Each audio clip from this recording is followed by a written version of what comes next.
Ohio Governor Mike DeWine is responding to criticism from his fellow Republicans tonight. A number of them are upset that he vetoed their bill that would have banned kids from receiving gender-affirming care. New at 6, the governor sat down with our own Josh Croup to explain what action he is taking instead of signing that bill.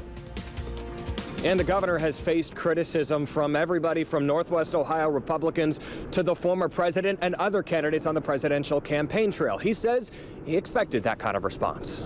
I had a lot of parents who I talked to who looked me in the eye and said, my child would be dead today but for this care. Governor Mike DeWine tells us his call to veto the bill came down to parents needing to make decisions for their kids instead of the government. Many State House Republicans vowing to override his veto, criticizing the governor's decision. That backlash extending outside of Ohio to the presidential campaign trail. Multiple candidates calling for a veto override. Former President Trump saying of DeWine, he's done with this stiff. Did you expect the reaction to your veto to be as strong as it has been? Yes, I actually did. I thought it was clear that this would be, very, very strong reaction.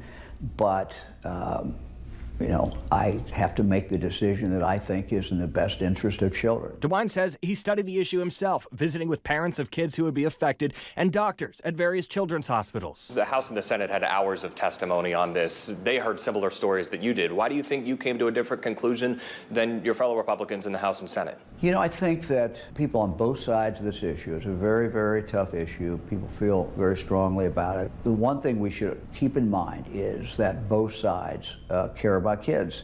They just come down to a different conclusion. DeWine says in the coming days he plans to issue executive orders banning pop-up clinics and gender reassignment surgeries for minors. Children's hospitals, none of them are doing surgeries, but just to make sure there's nobody doing any surgeries out there, we need to make that, I think, abundantly clear. But those actions might not be enough to keep lawmakers from overriding his veto. The House returns here to the State House next Wednesday when they could vote to override that veto. The Senate later this month. Even if that happens, there's still a chance the bill could get struck down in court. Reporting in Columbus, Josh Croup, 13 Action News.